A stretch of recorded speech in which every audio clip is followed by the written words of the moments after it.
Hey, Rob, we'll just wait a minute here. Just wait for participants to join us. Yeah, it's good. They all seem to come in sporadically, right? Once it goes live. Yeah, exactly.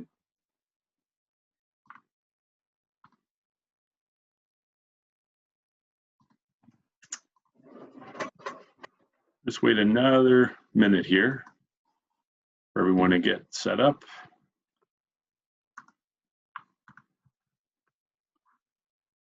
Okay, participants seem to slow down here, Rob. So I'm going to kick things off.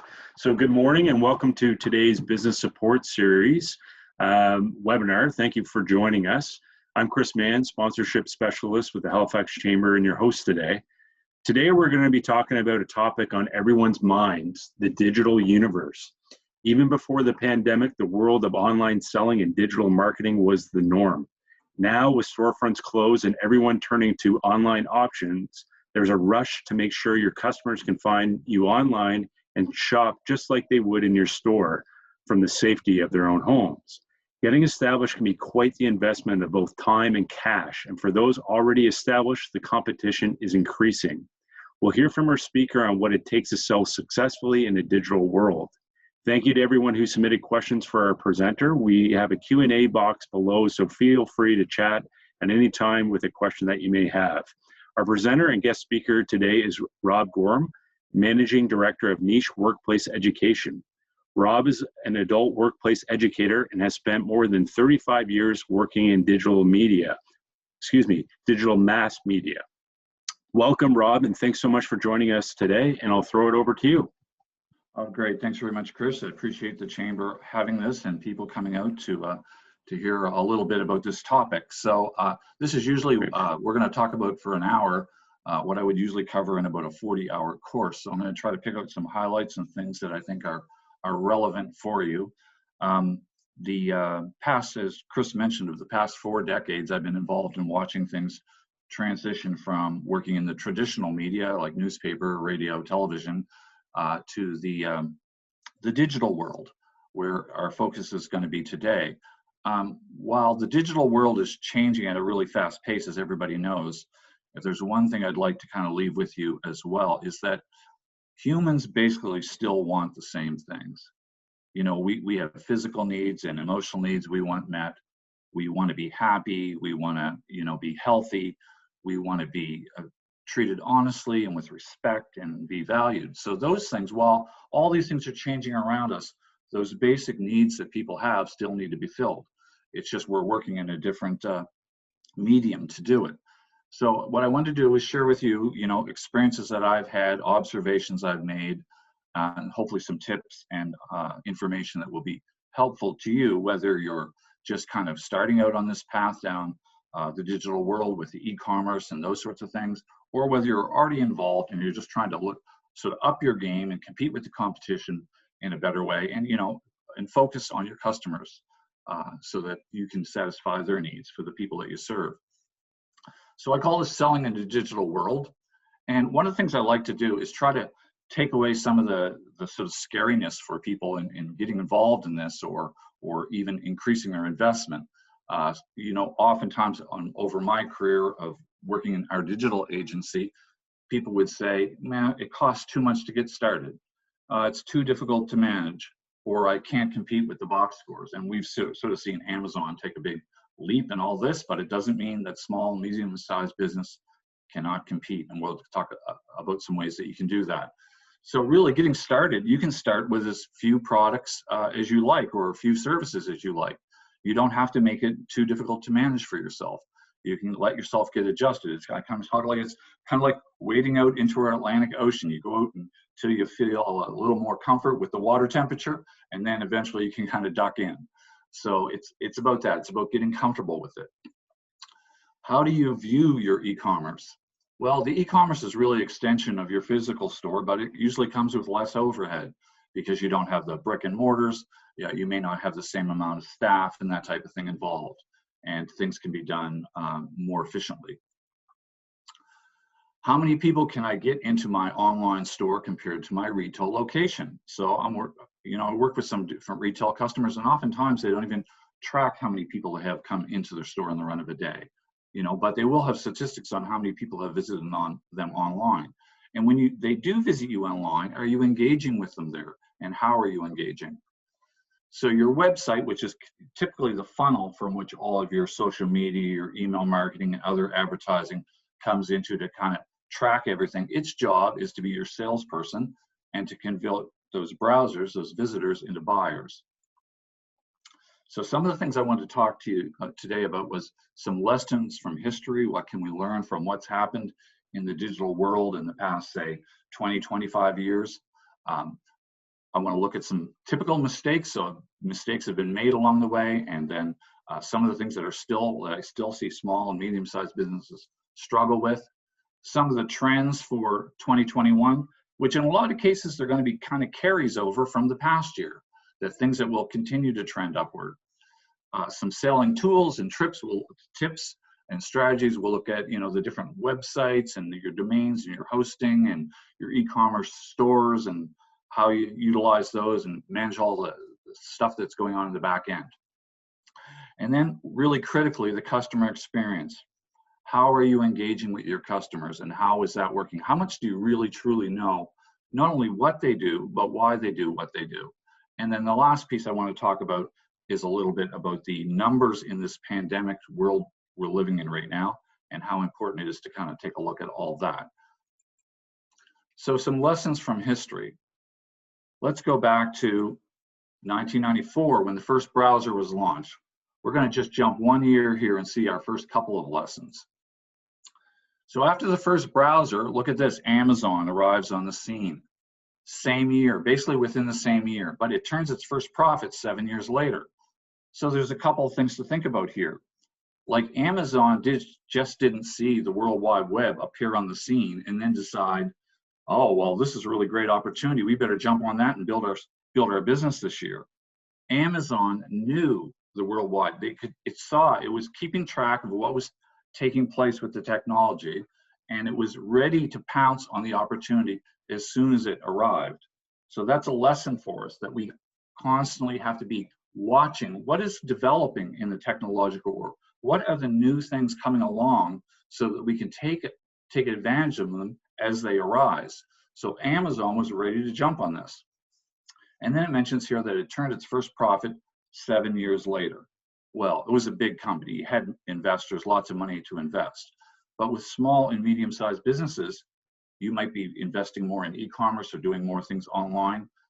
You still need to give yourself some room to breathe. Probably not 7 years to breathe in this environment, but you need to make sure that whatever investment you're making, whatever changes you're making, you're not strapping yourself too hard with cash that it's going to put you in a difficult position.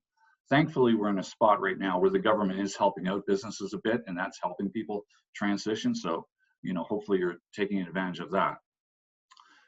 Again, eBay, the same thing. eBay just didn't pop up overnight. They were watching what was developing online, and they were prepared to take advantage of it. In 1995, you had Windows Explorer. This opened up some new opportunities in terms of people using their desktop computers more frequently, more effectively. It was growing and expanding. And then, of course, in 1998, Google arrives, right? So this is, again, opening up the opportunity. People are saying, oh, now people can search for my stuff? Well, what did that result in? 99, a year later, it goes global and Alibaba hits the market, followed by Walmart starts selling e-commerce. And then Costco. This is, you know, we're going back 18 or 20 years. And now the small businesses are just saying, hey, I should be selling online. This is a long time that's gone by. So there's a catch-up that's taking effect. In 2007, the iPhone was launched. Now here's a third lesson. Not only do we have to keep pace with what's going on with technology, and we have to give ourselves some room to breathe, to adapt to it, but we also have to keep an eye on 2007, the Apple iPhone launches, 2008, the Android launches, and it changes the ball game considerably. Look at our mobile phones today. And we're going to talk more about that as we go along. But they were watching the competition. Android didn't say, oh, well, look, Apple's got this great product, we're going to have to develop one. No, these guys were keeping an eye on their competition, knowing what was coming, being ready to stay in step with them.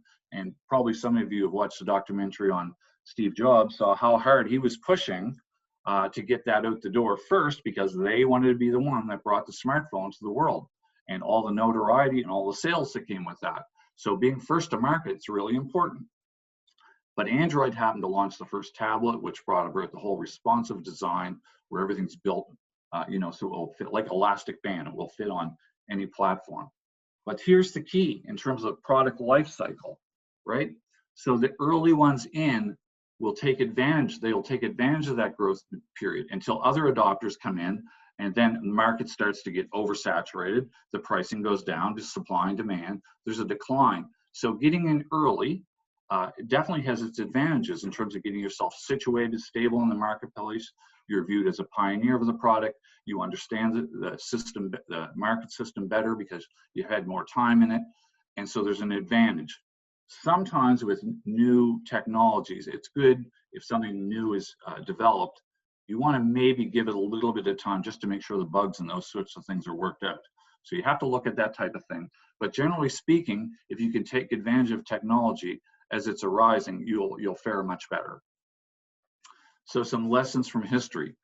Keep current with the technology. Have a plan. Do I have a plan for reviewing new technologies every year? If I can't do it myself, can somebody keep me up to speed with it? Know what your competition's doing so that you can react and stay ahead of them, hopefully, or at least keep pace. Embrace the change. I know a lot of things people were really slow to adapting. When the mobile phones first came out, we had trying to convince people you need to be in the mobile environment, you need to get there. A lot of people are very slow to move on that. When social media came out, a lot of people were slow to move. They would see their competition getting hundreds and thousands of followers, and then they were like, well, we better do something here, right? So embrace the change.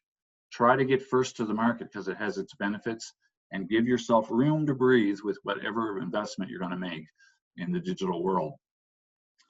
So mistakes have been made, as I mentioned, over the years with people not keeping up with things. Look at BlackBerry, look at Blockbuster, just some examples of companies that just didn't keep pace with things. But a lot of businesses are still making what I see as a lot of the same mistakes, even these days. So we'll look at some of those. The lack of focus on their objectives. So whatever you're doing online should have a clear objective. It's kind of like if you don't have that objective, it's like trying to play golf in the middle of the night. Where's the hole? You're just kind of batting the ball out there and you don't know if it's going in the right direction or where am I supposed to be going? And along with that, having a strategic plan. A lot of small and medium-sized businesses that we've worked with over the years, you ask them if they have a marketing plan. A lot of them don't. Or if they did, maybe they had an old one that needs to be refreshed. They did it the once and then they didn't. It should be a live document that you keep up to date all the time. Poor content delivery. So what am I going to put online? How do I know what to put? How well do I know my customers? What are they looking for? That's the key thing, right? What's going to resonate with the people that I serve, whether you're selling them products or services? So in keeping up with video and photography and other engagement items that will help keep people engaged with you and active. Making things that are too busy. Now this is a bit of a hyperbole here. This was an artist person who thought it might look cool to do a bunch of artwork on her website. This is a bit of an exaggeration, but you do see websites that they just have too much stuff going on. We're being bombarded with so much in today's world, the information, that you have to make it clear and simple what you're looking for people to do. Have a specific calls to action. And oftentimes people don't put enough of this type of thing on their website or in their social media. They might just have it in one spot, but you can work these different types of buttons into different places to constantly be trying to get people over to your website or on your website and converting them into potential clients or customers. Neglecting the search engine optimization. So the search engine optimization involves a few things. It's all the structural stuff that needs to be done on your website, but also keeping the website up to date, making sure you're using the proper keywords, making sure all the URLs and all the page titles on your website, everything is done properly. And then there's the off-site stuff as well. So SEO involves not only things that happen within your website, but also the things that you do to bring traffic in from your website, the backlinks and things like that that you can find. Not really being mobile friendly. So we've kind of moved on from the day when people were getting their desktop squished down into, not doing a proper mobile device, right? But even now, people that have the mobile version of their website, they have to make sure when you're making changes to it, that everything is looking and acting and performing on the mobile version as well as it does on the desktop. So always checking that, looking at it in different browsers, and making sure whether it's an Apple, Safari or Chrome or Firefox or Explorer, whatever it is, making sure it looks good for everyone's experience. We're going to talk more about the importance of mobile in a little bit. Not updating things regularly, letting things sit and be stale, right? So I'm a Toronto Maple Leafs fan, right? Isn't that kind of sad? But when I go looking for the information on when they're playing or what, I want what's happened last night. I don't want to see what's happened 2 years ago, 5 years ago. Google's always going to put to the top. The cream's going to rise to the top. So it's like a puppy. You have to feed it to keep it alive. Not evaluating their analytics. And so there's so much in terms of stats these days, and it is a challenge to keep up with everything. Your Google Analytics, your sales analytics, your social media analytics, your email marketing analytics. But what's important is to pick, the key things that you need to take a look at. We'll talk more about that in a few minutes.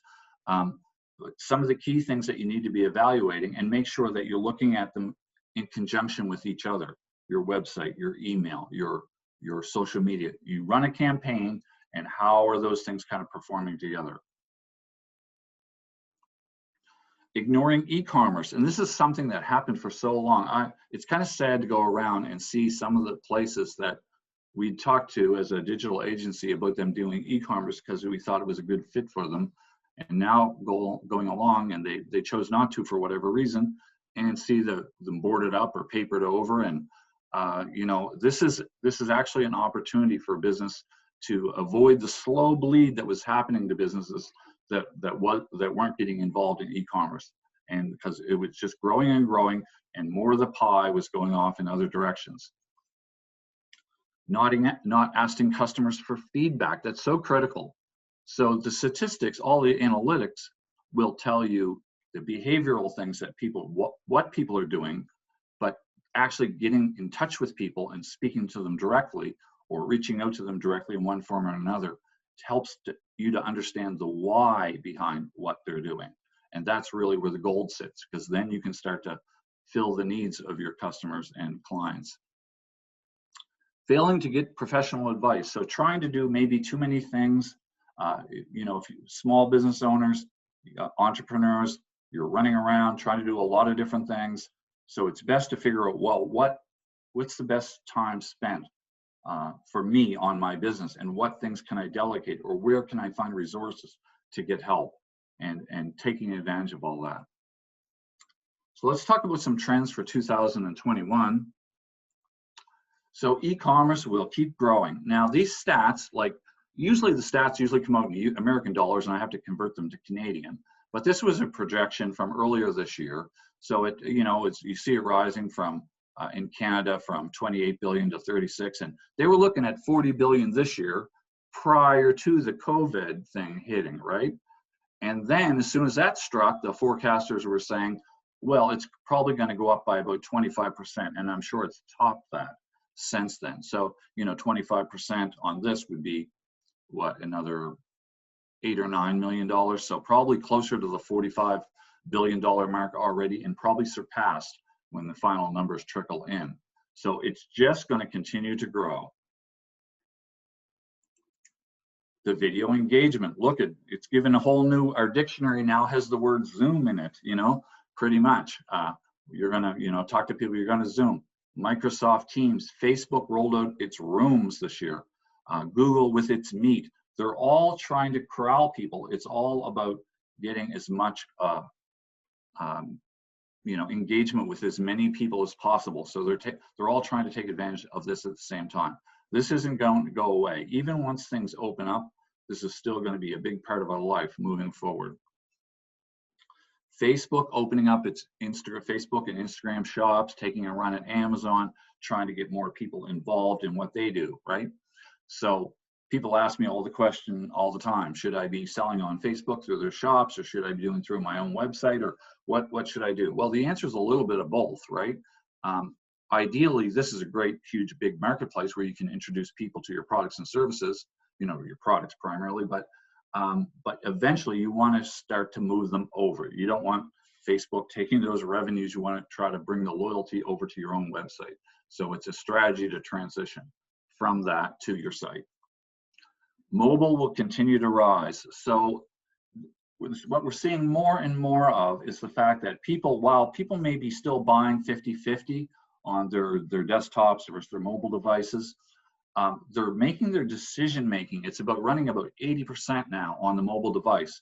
So while they may not make the purchase there, they're going to be price checking, they're going to be comparison shopping, and it's a big part of the decision making tool. So that's why that home screen that you have on your mobile device is so critical for engaging people, is because that's where the decision making is happening for the most part.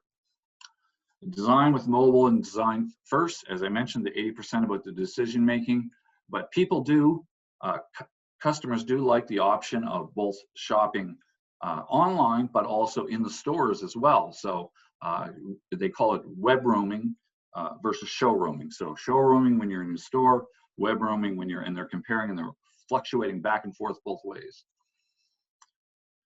Number 5, the use of multimedia. This, again, is only continuing to grow. It's been growing in recent years, but like video is such a big thing. And if you're not taking advantage of it, I would definitely urge you to do so for a variety of reasons. Consumers love them. They can take complex things and make them easily understandable. And they're easy to deliver your value, the benefits of your business, concisely. So that's a real opportunity. You can say a lot in a minute. And social media uses it as a prompt in its algorithm for engagement. You're going to get much more engagement there. We're using video than you will just text or pictures. And the power of the picture is worth 1,000 words. It's a little bit of a play on numbers here, but if a picture is worth 1,000 words and you get 24 frames a second per minute, the value of a word, how much of a story is behind this one photo?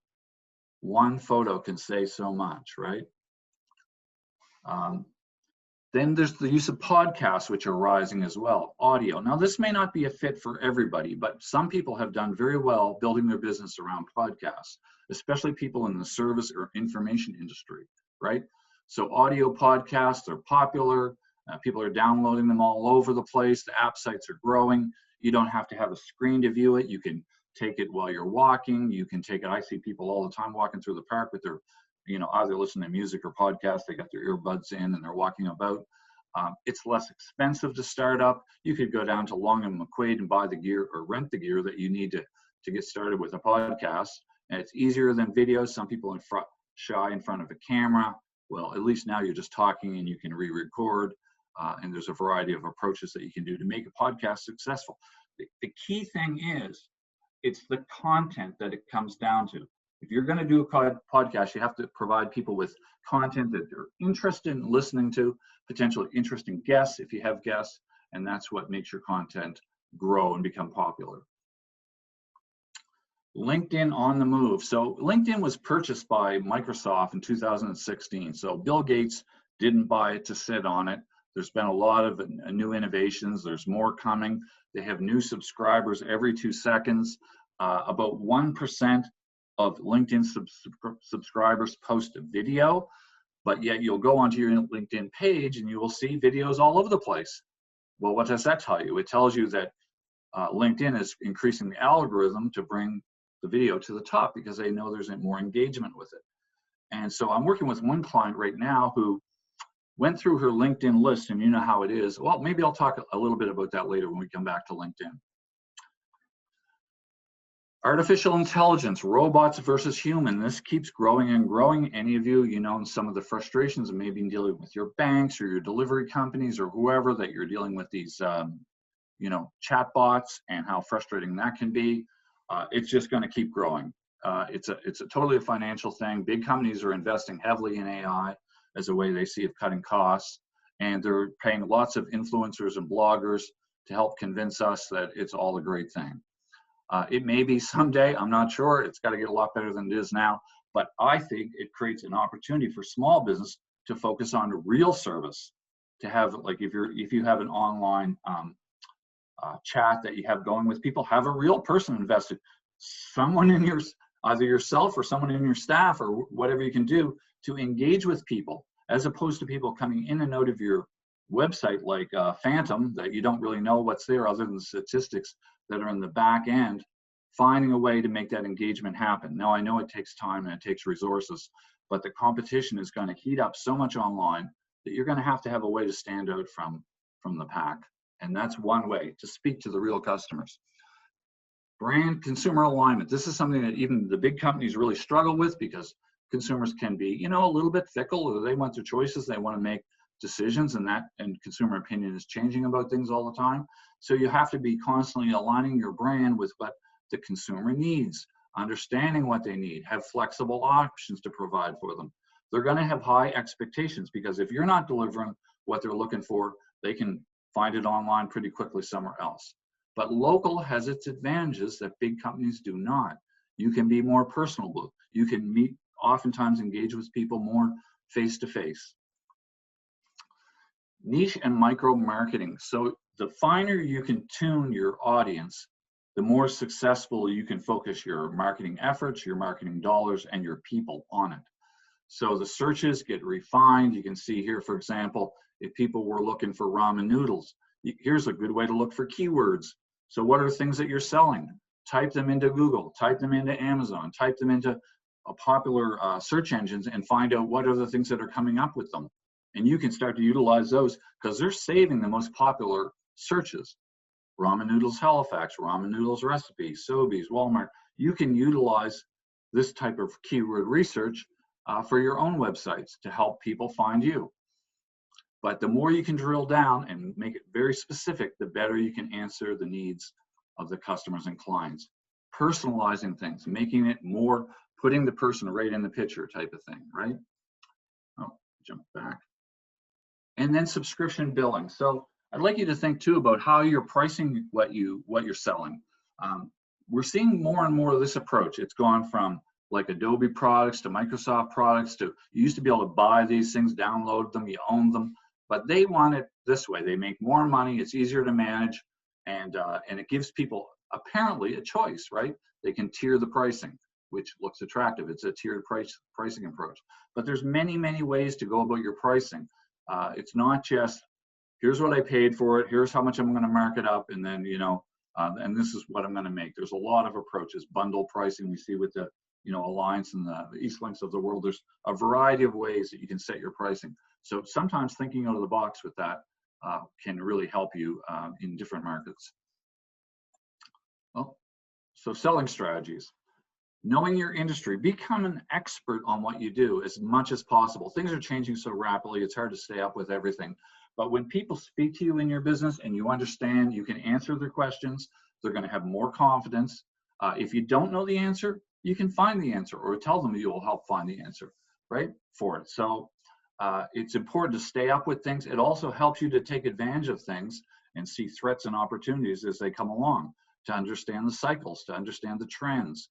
And you'll be much better to adapt and to better serve the needs of your customers and your clients. Know your competition. Are you doing a regular review on your competition? Because they pop up all the time. Sometimes they pop out of the blue. Who are they? What are they doing? Are they coming up with unique things that you don't want to be surprised by the people that you're serving to find out somebody down the road is doing something better or different, or has it at a different price, and then you become kind of embarrassed because you don't know that.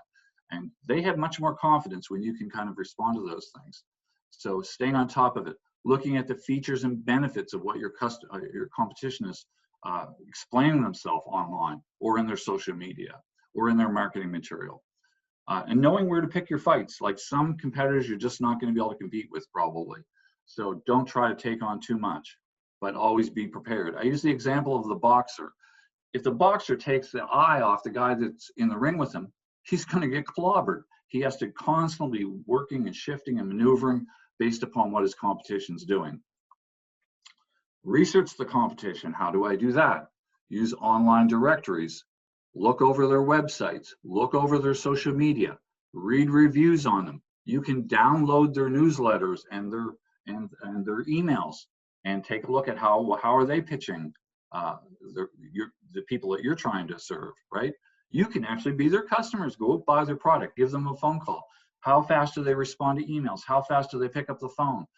Or do they have some kind of other crazy phone setup, which is really annoying, that you could have a better service, right? Buy from them. How do they, what's your product like or service? Features and benefits, important to understand that. So when you're looking at either what you're offering or what your competition's offering, the feature is a 4-bedroom house. The benefit, which what you want to highlight, is room for the family to grow. The feature is the backyard pool. The benefit is getting relaxation and exercise. The feature is the den in the office. The benefit is maybe you can work from home. So, you know, putting the emphasis on the benefits that you are providing to your base of people that you're serving. Okay. Knowing your customers, defining your audience is so critical. And moving it down the chain from the mass market, so here's everybody, then to the segmented market, here's all the females, right? Then to a specific age group of females, and then down to a specific age group of females, but all wearing the same product. So a very tailored marketplace. The more you can drill it down specifically, and you may have more than one type of market that you're serving, but it will help you focus your dollars, your marketing, and your staff. And it's so critical. And then these other demographics that you'll need to look at as part of your plan, the demographics around the segmentation of your market, around the demographics, your age, population, you know, marital status, income, all that type of thing. The psychographics is around how people think, so understanding, you know, what is important to them. The behavioral things, all of your statistical stuff will help you to see what they're doing. And then where do they live? You know, are there differences geographically in the things that you can provide and sell? We're here on the coast, right? So there's a boating community and there's lots of things around the water. You know, if you were in the prairies, it would be farming and different things, right? So location, you know, in the mountains, skiing. So you think about all those sorts of things. But apart from all the statistical data, we also want to use as much primary source stuff as we can, getting face-to-face with people, using a live chat, then the statistical web analytics, surveys, feedback, social media reviews, everything that you can do to get insights onto your customers, because that's going to better help you tailor your products and services to them. Winning with websites. So we'll talk a little bit about some of the technology stuff. So the open source, we'll compare this, like there's website homes that you can build yourself and own, and then there's the kind that you can rent, the do-it-yourselfers, where the kind of product is provided for you. So on the open source side, so you would download some of these programs and build your website on them, like WordPress, Joomla, etc. So the key components in the website are the structure. That's making sure it's easy to navigate, you know, so the 2 or 3 click rule, people can find what they're looking for easily. The design, so that it's aesthetically pleasing. Again, that your calls to action are clear. You know, people, it's a different universe. Moving from the traditional media with that I was in before. So if people would sit down with a newspaper, they could sit there for 20 minutes with a cup of coffee and go through it. Now, in today's digital world, everything is fast-paced. You have to get their attention right away. The design needs to be simple and clean. The pictures and the headlines or the video is what's going to quickly grab their attention, and you have to move them from there. So the design needs to be simple and clean. The software, there's lots of choices around software, things that run your website, whether it's video players, contact forms, photo galleries, all the moving parts that go on in the site. And then the content, and that's really the gold, the critical piece. We're going to talk a bit more about content as we go along, but it's entirely the messaging. What you're doing is you're taking your message to the consumer, right? You're trying to tell them, you're trying to provide their message to get them to engage with your brand, and so that you can form that partnership, the business, the sales, and that ongoing kind of relationship. So all the content is so key. We'll talk more about that in a bit. So popular open source and other, these would be things you could build your website on. WordPress being probably the most popular, Joomla, Drupal, some other open source products. Magento is a very high-end e-commerce platform, again, open source, but that's one that would be more for you'd want to have a developer work in that. It's kind of like working in the airplane cockpit. It's eBay's run on that and some other pretty high-end e-commerce sites. The do-it-yourselfers, things like Shopify, Squarespace, Wix. So these are platforms that you can rent a space in, and they're quick setup, usually less cost to get started. That's the upside of the do-it-yourselfers, is that you don't have as much to invest. They can be done relatively quickly and inexpensively. The downside is you have less control over the space. It's like, you know, you're going to own your own home where you can change the walls around, do whatever, or you're going to rent a facility where there's rules around it, right? So when you're doing a do-it-yourselfer, you're even on Facebook and on social media and those things, they're all spaces that the owner of the space, you're just populating it. They're determining the rules around what it looks like. And, you know, Facebook's always changing things around. But that's part of it. You have less control, less of your own personalized branding that you can do. Then there's the popular selling platforms, Amazon, eBay, Etsy, and more recently, Facebook and Instagram. So they're just platforms to sell on.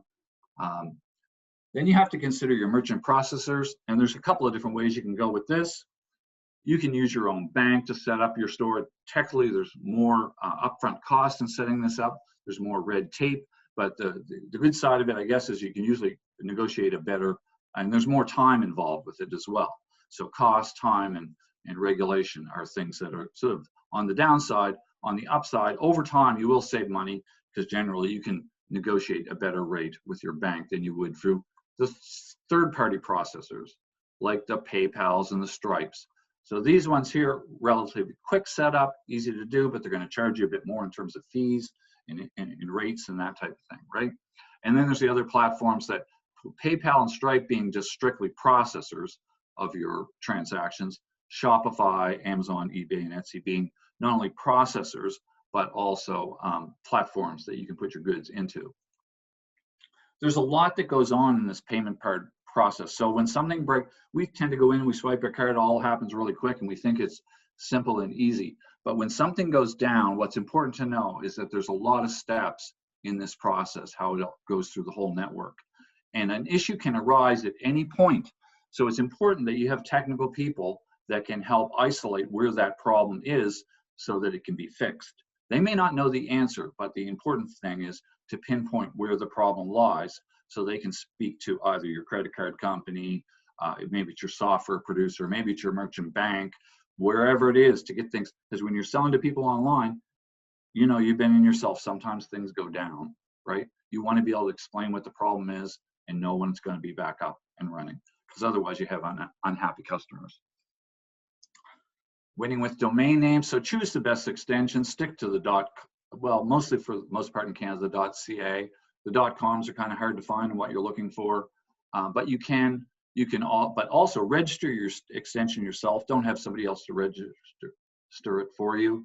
It's put it in your own name. It's like you would never go and have your car, a car that you purchased, registered in somebody's name and just let you drive it, right? It would be in your name. So that's always good if there's ever a problem that you can do the response. If you have control over the decision making, use a privacy feature to keep your information protected so you don't get a lot of spam.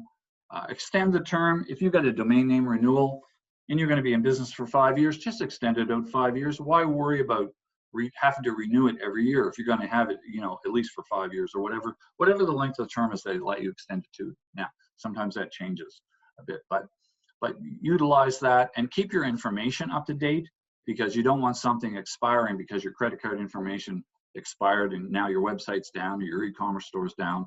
And the same is true with the SSL certificates.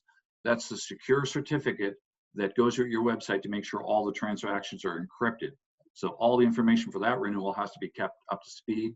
And sometimes if you can't find quite the domain you're looking for or whatever, I'm building my new website right now. I'm in the process of building a new one on a full domain name, Niche Workplace Education. That's a bit of a mouthful, right? So I also have Niche Work, which is easy for people to go to, and I just simply have it forward to the one that I want as my primary domain, because when people Google, they're probably not going to Google Niche Work, but they might Google Workplace Education to take advantage of that.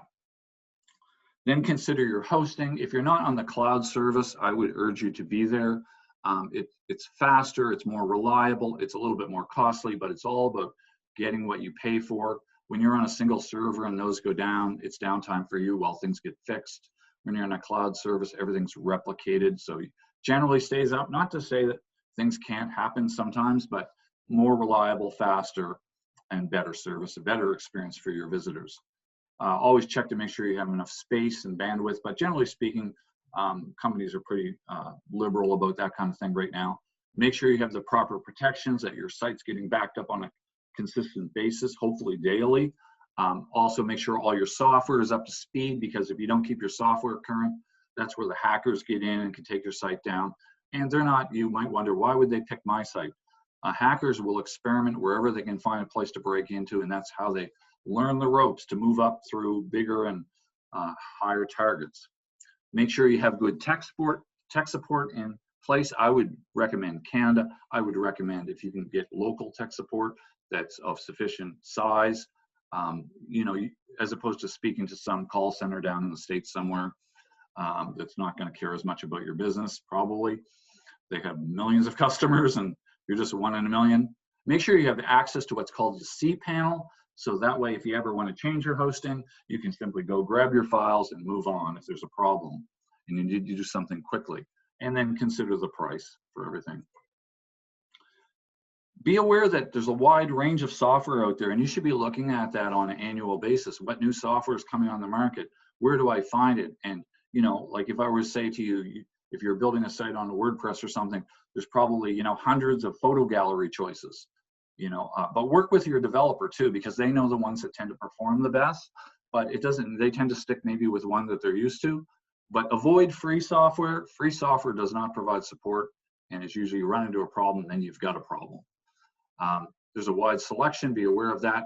When you're looking at software, consider the demos that are provided, the documentation, the reviews, and update it regularly to avoid hacking. On the marketing side, prioritize your objectives. Like, so you may have for this year, you might have 2021, you might have 3 core objectives, you might have 4 or 5, whatever it is. Put them in priority order, work at them one at a time, and make sure that you're following through. Know your intended audience with it. Get the right message right. If you know your audience, you should be able to craft the right message for them. Pick the right channel. Well, what channel where am I going to find these people?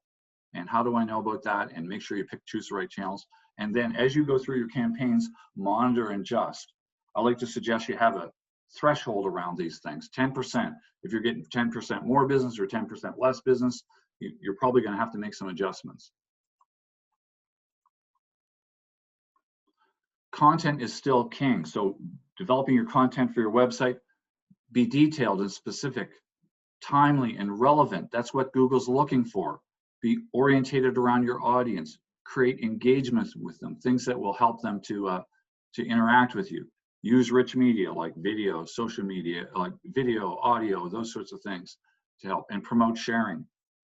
Blogging is a great way. If you're not doing any blogging, it's a great way to generate content. It can be tied to your SEO key terms, and you can often tie blogging things to events that are going on in the news. So when people are Googling a news item, you can tie into that, and they might just find you as opposed to the specific news station because you're commenting on something that is relevant to your business or your audience. People react based on 3 sort of persuasions.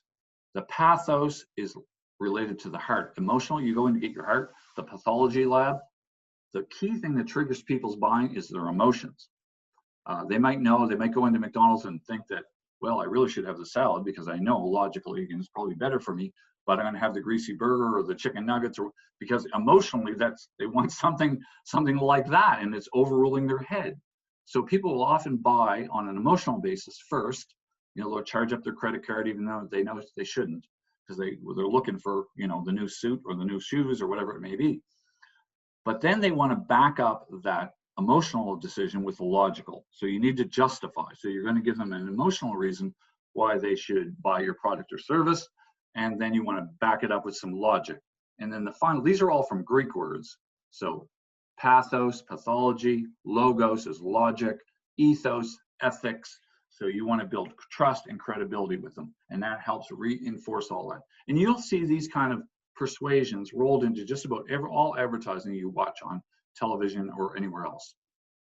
See on the internet. Keep your writing clear, avoid the sentence jargons, keep the paragraph short, use good strong headlines and sub-headlines to break up text, and graphics to make it more intuitive. Bullet lists as opposed to just writing things out. It's a fast-moving environment, and you have to get their attention quickly and help them define what they're looking for, and keep things at the present tense. Create a common ground with your audience. Show that you understand them in your language. Be empathetic to their pains and problems that they have, and offer solutions. Create agreement with them. It's shopping at the holidays is really stressful, isn't it? You're creating agreement. So therefore, we're going to do this to make it easier for you. Build partnerships. So you don't want to think of it as a one-off purchase or sale. It's you're in it for the long term. If you're selling clothing, you're helping them develop their wardrobe. You're not just selling them one piece. You're in for the long haul. And take the fear out of any language. I see shipping policies and return policies sometimes that they create so much fear. You would never want to buy anything, right? There's ways to say certain things. You can still get your point across without scaring people away. Take advantage of your search engine optimization. And we won't have a lot of time to go into this today, but the URL structures, all those things, the keywords, the backlinking to your website, making sure you get everything on your page content done properly. And if you're not sure from a sort of a technical perspective, enlist somebody that can help you with that. There's two types of search engine optimization: the type stuff that you do on your page and on your site, and then there's the stuff you do off-site to help build your traffic, right?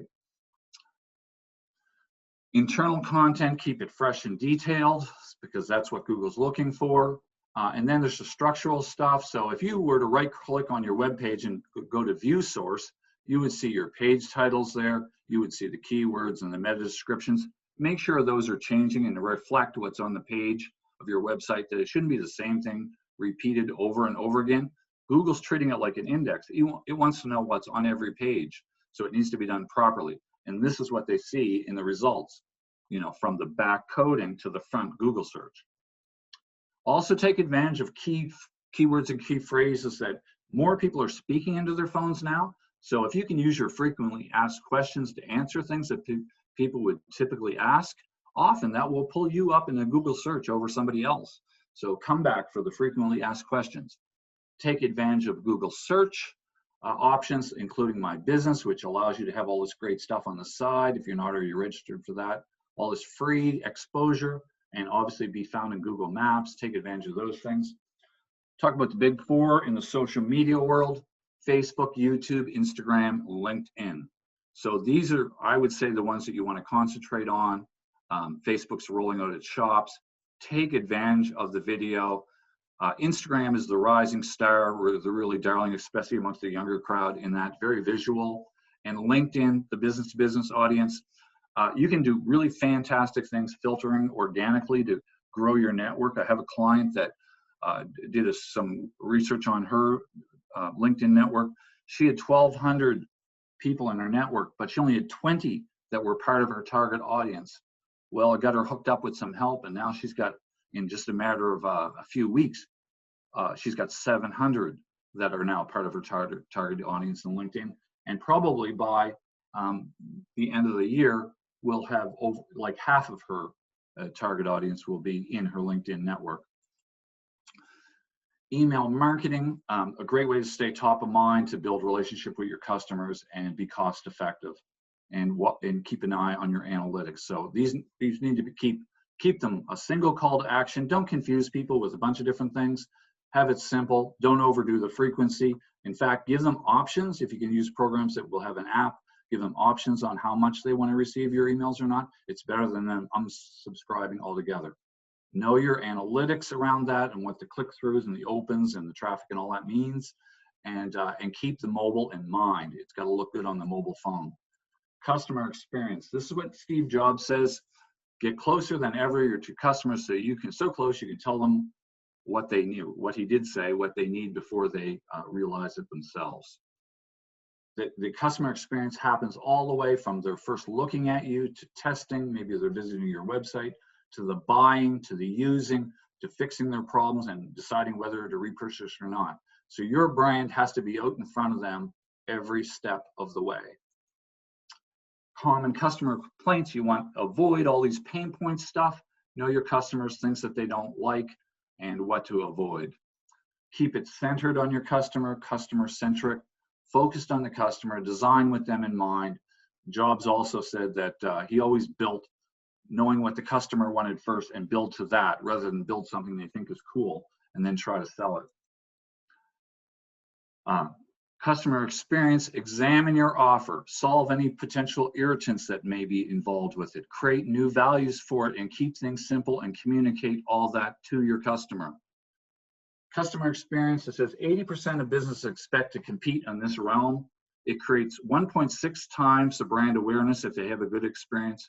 It keeps 1.5 times the amount of employee satisfaction if you make them happy, because an environment where customers are happy, employees are happy, people aren't complaining to them, right? And 86% of consumers are willing to pay more for great customer experience. Get the feedback. And then your analytics. So some of the things, we won't have time to go into these today too much, but have your Google Analytics installed, understand what it means, the metrics of it. There's lots of different tools in there to look at and understand your customers better that way. Your social media analytics, email analytics, and sales analytics. All these things should work together in a campaign. So when you're running a campaign, look and see the variations and what's happening with each of them. Financials, just some things that you want to be watching for in terms of key performance indicators. Your return on investment, that's the money you spend on a campaign, so in the platform. So if you were to spend $1,000 on Facebook, some people might think, oh, my return on investment if I make $2,000 in sales. No, you should make 5 times the amount that you spend on a campaign like that. That's the rule of thumb, because you got lots of other overhead. Your return on marketing investment takes into account all the other overhead, and we're there. What you want to make sure of is always that your return on investment percentage-wise is more than the marketing budget that you're spending each year, right? You're trying to grow that margin. How much I spent on marketing versus how much I made from it. The cost of acquisition, how much is it costing you to acquire that customer? There's formulas for this that we teach in the classes, but you can find them online as well. Time to pay it back, the sales conversion rate. It's much easier to convert people on the website by having a really well-performing persuasion content than it is trying to drive more and more and more traffic. You want that too, but that's expensive. Lead close rate, you got percentage of leads and how many turn into customers.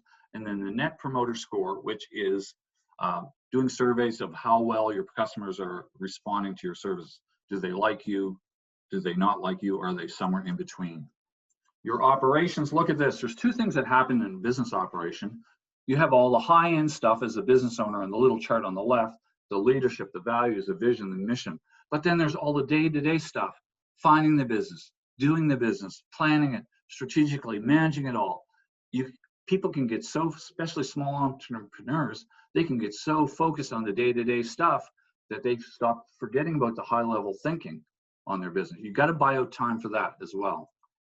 Finally, the contingency planning. We've been in an environment that's changing so much. Think worst case scenario, plan for it. Hopefully it doesn't happen, and then you can work backward from that. Be prepared to innovate constantly. Have a solid control of all your technical stuff. So you should have a file, a document, all your keywords, passwords, everything, all your technical people, all the stuff, domain hosting, website, everything should be in one spot. You can get it quickly if you need it. And have a backup plan. Create thresholds around your marketing campaigns so that you can adjust quickly and readily on the spot. And then, as I said at the start, if there's one thing I can help you to think about today, is that people's values are generally consistent. They have needs, they want to be happy, they want to be healthy, they want to be respected. If you can kind of take care, and treat them honestly, if you can take care of those things, then navigating through all this other stuff will give you a really good foundation for success in the digital world. So that's you mentioned there might be some questions. Yeah, no, thank you, Rod. That was an excellent presentation. I'm still trying to get over the fact that you're a Maple Leafs fan, but I'll let that slide. That's okay. But no, really well done. Lots of information. I mean, for any of those businesses, I think I would be pretty overwhelmed with the amount of information that you covered there, but really excellent job to go through that in about 45 minutes. So well done. Yeah. I would encourage anyone listening, if you do have any questions, please drop them in the Q&A box. We got a time for a couple, so I'll get through these as quickly as I can. You mentioned a lot about cost. And a lot of our small businesses, medium-sized businesses don't have a lot of money to focus on e-commerce. How can you avoid a lot of high fees with e-commerce? What are some things to kind of mitigate some of the fees associated? As I mentioned, there's certain products that you can get into at a low cost. That might be the best place to start for people. Like I mentioned, those rental things like Shopify or Squarespace, or some of those things where you're not doing a huge big build on your own. I would say in terms of costs, start with you can start with something as simple as gift certificates that you can sell online. You can start with a handful of products or services that you want. You don't have to build in like everything you have in your store to start. You can just start with what you can manage and build on it from there. But like the thing is, if you're not engaged in it at all, you're not going to make any of that money. If you're not in the game, you're not going to get a piece of the pie. So, and people are searching on there so much more, and the audience is shifting there so dramatically. I mean, if you just look at some of the, CBC reports or other news articles about how much people are changing their behavior as a result of this whole pandemic, it's huge, right? So try to prioritize, look at maybe some of the things that you sell best, or that you think would be most attractive to your audience. You do the research and start small and build your way up based on, but you need to get in the game to start and get comfortable. Right. Yeah. Right. No, that's a great answer. One thing about being shown all the different platforms that are available today, how often should businesses be reviewing their platforms? I know you mentioned kind of annually, but how do you keep track of everything, and how often should you review that? Yeah, well, I think you should at least review it every year, because there's always new stuff happening and going on. What I tend to find is that a lot of people will start on sort of the rental platforms, as I call them, and then they'll maybe want to move over because they get frustrated with either not being able to do the things they would like to do, or it doesn't suit their brand properly, or their business is built up and now they've got a little bit more resources in terms of either money and people, and they can create more of what they want for themselves. But just starting out, those are good places to land. I think that, take a look talk to different developers and see, what platforms. I mean, WordPress is certainly a very popular one for people looking to build on their own. And it's relatively easy to kind of get started in that and not too expensive. So, and even if you want to just take a course on getting yourself up and running, if you're really tight for cash, you can take a course on something like that and get a simple site set up, even get a WooCommerce plugin for e-commerce, and start rolling, so to speak, right? But don't be afraid of the learning curve. It's not that hard once you kind of get your feet wet. Okay, great. So I do have one question here, and then we'll close it off, Rob. So I would love to include an online platform on my site, an online CAD platform on my site, but I don't know where to start. A good example of this would be www.vention.io. I'm not sure if that's a question, I'm not sure what the website is. Right. Okay. We'll move on from that. You want to try another question? I'm not quite clear what they're getting at there. Right. Yeah. So actually, we are at a time for questions there, Rob. But what I will mention, Justin, if you'd like to email me, you can, Chris at halifaxchamber.com, and I can get that question over to Rob if you want to provide more details on that. Yeah. And how many questions do you have there, Chris? I got another probably like 2 or 3. Yeah, if you want to fire them over to me, I'd be happy to answer them and send them back to you. That'd be awesome. That's great. Yeah. Thanks so much, Rob. Again, your presentation was great. It covered so much information. I didn't want to ask too many questions there, but a lot of great stuff. So thanks so much. So sadly, we're out of time, and I'm just going to wrap it up. So thank you to everyone for attending today's webinar. Thank you, Rob, for your expertise. This is a hot topic right now, and more we can learn about it, the more we can take advantage and grow our businesses. Join us again tomorrow for an update on COVID relief funding programs. On Thursday, learn how to hire young and diverse talent. And on a digital note, on Friday, we're talking about our partnership with Simplycast and how our members can access their communications and management platform for free. This webinar was recorded, so it's a great information resource for you. It will be up shortly on our YouTube channel. Other than that, I wish everyone a happy rest of the day and a great week. Take care. Thanks so much. Thanks for having me. Thanks.